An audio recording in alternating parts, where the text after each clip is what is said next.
एक समय की बात है। एक नगर में एक रिंकू नाम का एक युवक रहता था। वह युवक बहुत ही गरीब था। उसके पास कुछ पैसा नहीं था। 2 वक्त की दाल रोटी भी उसे बड़ी मुश्किल से नसीब होती थी। किसी काम की दिन रात खोज करने पर भी उसे कोई काम नहीं मिल रहा था। फिर एक दिन उसने अपनी पत्नी के सामने अपनी सारी समस्या बता दी। उसने अपनी पत्नी को कहा कि मैं जिस जगह भी काम मांगने के लिए जाता हूँ, वह हर कोई मुझे यह कहकर काम नहीं देता कि हमारे यहाँ काम की ज़रूरत नहीं है। मैं काम की तलाश कर कर के थक चुका हूँ। मुझे समझ नहीं आता कि मैं तुम लोगों का पेट कैसे पालूं, अपने बच्चों की परवरिश कैसे करूं। यह चिंता मुझे दिन रात खाए जा रही है।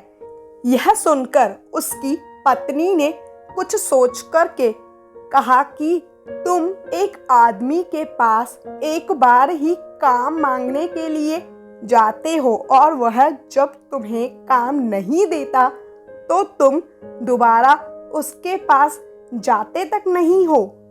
अगर तुम्हें उनसे काम लेना है तो तुम्हें उनसे हमदर्दी हासिल करनी होगी।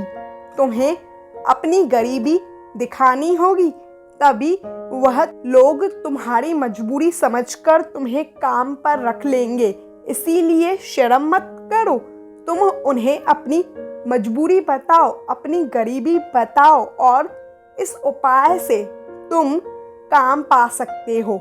यह बात रिंकू के मस्तिष्क में बैठ गई थी और अगले दिन वह काम मांगने के लिए उसी सेठ के पास जा पहुंचा जहां वह पिछले दिन काम मांगने के लिए गया था। लेकिन इस बार उसने हाथ जोड़कर सेठ से प्रार्थना की। उसने विनती की कि वह बहुत गरीब है और उसे काम की बहुत ही आवश्यकता है। वह जो कुछ भी उसे देंगे उसमें वह संतुष्ट हो जाएगा, पर कृपा करके मुझे अपने यहाँ काम पर रख ले। उसकी यह हालत देखकर उस सेठ ने उसे अपने यहाँ काम पर रख लिया। वह रोज वहाँ पर काम पर जाने लगा। अंदर ही अंदर वह बहुत खुश था कि उसे काम तो मिला, लेकिन उसे वेतन दूसरे लोगों से कम मिलता था। वही काम जो दूसरे लोग कर रहे थे उन्हें ज़्यादा वेतन मिल रहा था और उसे कम वेतन मिलता था। जब इस बारे में उसने अपने सेठ से कहा तो सेठ ने कहा कि देखो, तुम्हें काम की ज़रूरत थी, मैंने तुम्हें काम दिया। मेरा धन्यवाद करने के बजाय तुम मुझसे शिकायत कर रहे हो। यह कैसी बालमानसाई है। यह सुनकर रिंकू वहीं पर चुपचाप खड़ा रहा और बात कहीं ना कहीं सच थी। सेठ ने तो उससे उसकी मजबूरी के हिसाब से ही काम दिया था और इसीलिए वह उसे अपने अनुसार ही वेतन देता था। लेकिन धीरे धीरे उसने यह बात अपने सारे सगे संबंधियों और अपने दोस्तों को भी बताना शुरू कर दिया कि उसका सेठ कैसा आदमी है और उसे कितना वेतन देता है। समय बीतता रहा और रिंकू पूरी लगन के साथ अपना काम करता रहा, लेकिन अब परिस्थितियां बदलने लगी थी। सेठ अब रिंकू से दूसरे लोगों से ज़्यादा काम लेता था और उनसे कम वेतन उसे देता था। यह बात रिंकू के मन को बहुत खलती थी। वह दूसरों से ज़्यादा मेहनत कर रहा है और उनसे कम वेतन पा रहा है। उसके आत्मविश्वास को बहुत गहरी चोट पहुंची। अब धीरे धीरे उसका मन अपने काम से हटने लगा। उसका मन काम में लगता ही नहीं था। जाहिर सी बात है कि ऐसी जगह किसका मन लगेगा जहां आदमी को अपने आत्मसम्मान के साथ समझौता करना पड़े। इसीलिए जल्द ही उसने अपना काम छोड़ दिया और वह घर पर आकर खाली बैठ गया। अब उसके पास घर का खर्च चलाने के लिए भी पैसा नहीं था। इसीलिए उसने अपने सगे संबंधियों और अपने दोस्तों से सहायता मांगना शुरू की। लेकिन उसके दोस्त, उसके सगे संबंधी उसके सामने तो उसे दया का पात्र समझते थे, उसे दिलासा देते थे, लेकिन पीछे से उसका मजाक उड़ाते थे। कितना बेवकूफ़ है, सेठ ने इतना काम करवाया और बेचारे को उसका पैसा भी नहीं दिया। अगर हम पैसा दे दें तो कल वह हमारा भी पैसा कहाँ से लौटा पाएगा। इसकी ऐसी हालत है और काम तो इसके पास है ही नहीं, पैसा कहाँ से लाकर देगा। और इस वजह से रिंकू की हालत दिन ब दिन खराब होती जा रही थी। तब वह दिन रात तनाव में रहने लगा था। वही सगे संबंधी जो उसके सामने दिखावा कर रहे थे, उन्हें उसके ऊपर तरस आ रहा था। सभी लोग उसे ज्ञान तो बहुत दे रहे थे, लेकिन कोई उसकी सहायता नहीं कर रहा था। और अक्सर ऐसा ही होता है, ज्ञान देने वाले तो बहुत मिल जाते हैं, लेकिन मदद करने वाले, उंगली पकड़ने वाले, आगे बढ़ाने वाले कितने लोग मिलते हैं। एक दिन उसे पता चला कि पास के एक गांव में एक बौद्ध भिक्षु आए हुए हैं जो बहुत ही ज्ञानी है। रिंकू इतना तनाव में था कि उसे दूसरा कोई रास्ता ही नजर नहीं आ रहा था। इसीलिए जाने अनजाने वह उस बौद्ध भिक्षु के पास पहुंच जाता है और वहां पहुंचकर वह उनके पैरों में गिर पड़ता है और रोने लग जाता है। रोते रोते सारी परिस्थिति वह बौद्ध भिक्षु को बताता है। उन्हें बताता है कि किस तरह उसके सेठ ने उसका फायदा उठाया और उसके सगे संबंधी, उसके दोस्त उसके साथ कैसा व्यवहार रखते हैं। सारी बातों को सुनकर बौद्ध भिक्षु ने उसे चुप कराते हुए कहा, तुम्हारी यह सारी समस्या तुम्हारी बुद्धिहीनता, तुम्हारी मूर्खता के कारण पैदा हुई है। अगर तुम्हारे अंदर विवेक होता तो यह सारी समस्या तुम्हारे जीवन में आती ही नहीं। लेकिन तुमने अपने मूर्खता के कारण खुद ही अपने रास्ते में कांटे बिछा दिए हैं। आज मैं तुम्हें ऐसी 7 बातें बता रहा हूँ जो भूल कर भी किसी को मत बताना, और इन बातों का अनुसरण करने से तुम बाहर से मिलने वाले दुखों को तो दूर कर ही सकते हो जो बेवजह दुनिया की वजह से तुम्हारे अंदर पनपते हैं।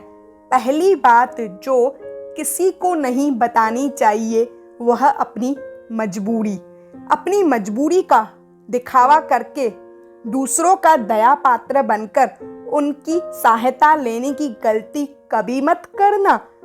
हो सकता है आज वह तुम्हारी मजबूरी देखकर तुम्हारी सहायता कर दे, लेकिन कल वह तुम्हारा फायदा उठाने से भी नहीं चूकेंगे, और अगर फायदा भी नहीं उठाया तो दूसरों के सामने तुम्हारा मजाक उड़ाने से वह आदमी कभी नहीं चूकेगा। इसीलिए कभी भी अपनी मजबूरी का दिखावा नहीं करो।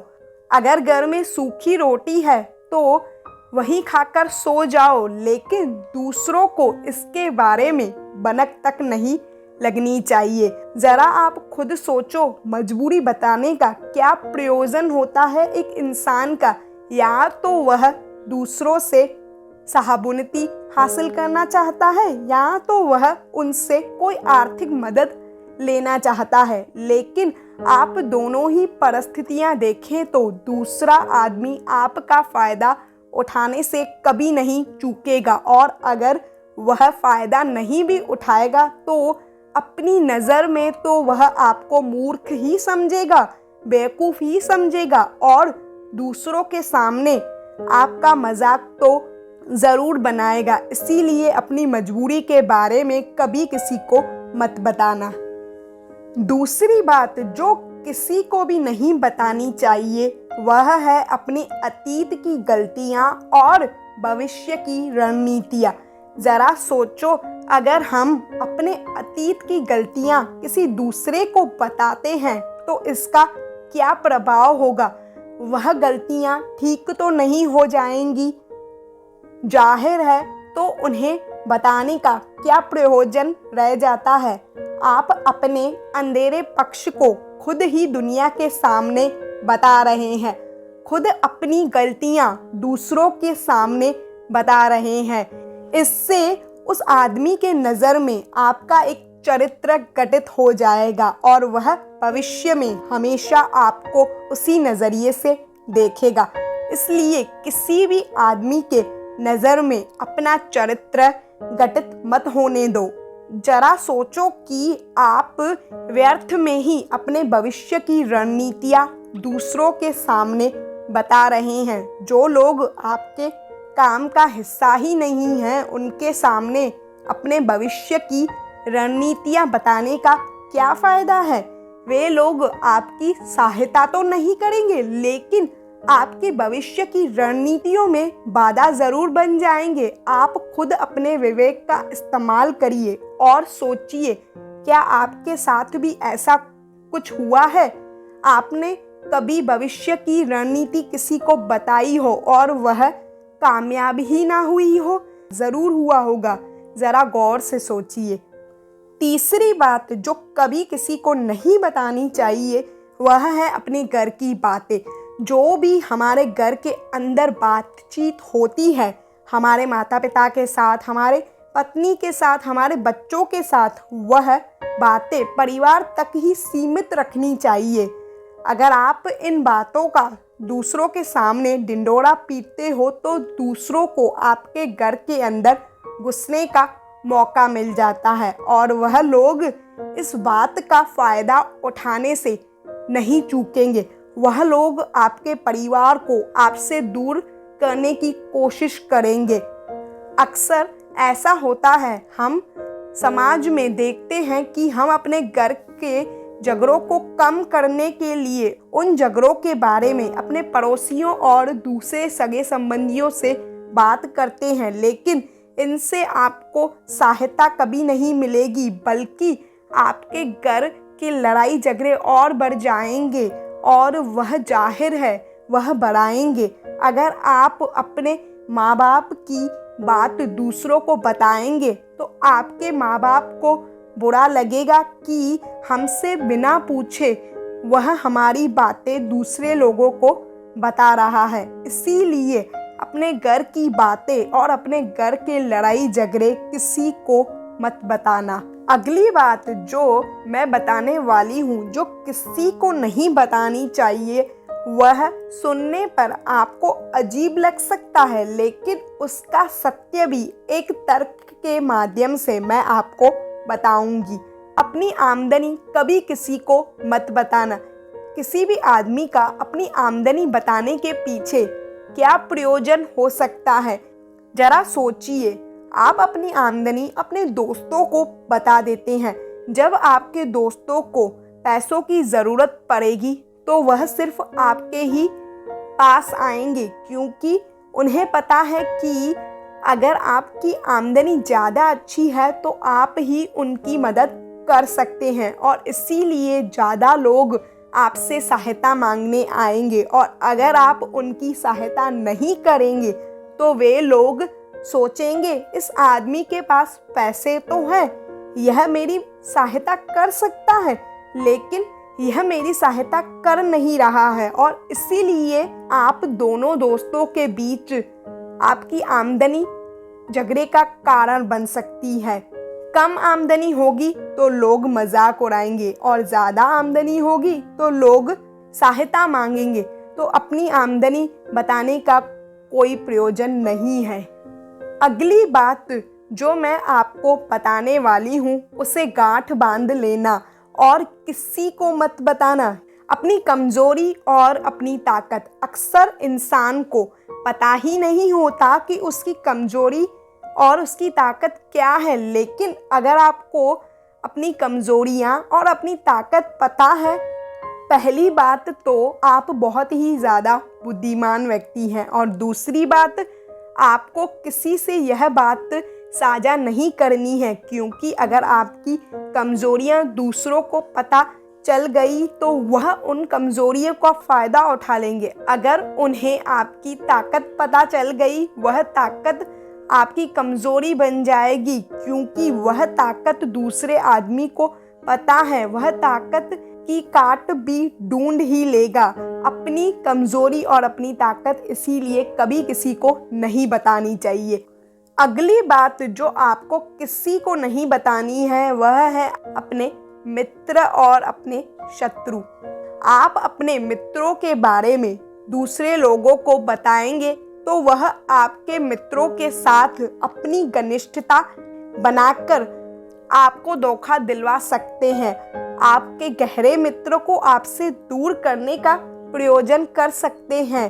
अक्सर आम आदमी ऐसा नहीं करता, लेकिन आपके दुश्मन ऐसा करने की कोशिश ज़रूर कर सकते हैं। और दूसरी तरफ अपने शत्रु के बारे में भी कभी किसी को नहीं बताना चाहिए। आज आपका जो मित्र है, अगर वह कल आपका दुश्मन हो गया तो वह आपके दुश्मन के साथ ही मिलकर आपको बर्बाद कर सकता है, आपको धोखा दे सकता है। इसीलिए अपने सबसे अच्छे दोस्तों को भी अपने दुश्मन के बारे में कभी नहीं बताना चाहिए। अगली और आखिरी बात, जब तुम दान करते हो तो वह दान के बारे में कभी किसी को नहीं बताना चाहिए। इससे दान करना व्यर्थ हो जाता है, बेकार हो जाता है। जब आप अपने दान का ढिंढोरा पीटते हैं तो आप यह बता रहे हो कि मैं कितना बड़ा दानी पुरुष हूँ। यह आपके अंदर एक अहंकार ला देता है। इसीलिए दान गुप्त रूप से ही करना चाहिए। जब आपका बायां हाथ दान कर रहा हो तो आपके दाएं हाथ को भी पता ना चले कि बायां हाथ दान कर रहा है। यह 7 बातें जो बौद्ध भिक्षु ने रिंकू को बताई, इनमें संसार के सभी सिद्धांत छुपे हुए हैं। इन बातों को अनुसरण करते हुए आप अपने घर में सुख शांति बना सकते हैं और घर के झगड़े हमेशा के लिए दूर कर सकते हैं। अगर वीडियो हेल्पफुल लगी हो तो इसे लाइक और शेयर ज़रूर कर दीजिएगा। अगर आप मेरी चैनल पर पहली बार आए हैं तो इसे सब्सक्राइब करे बिना मत जाइएगा। मिलती हूँ आपसे नेक्स्ट वीडियो में।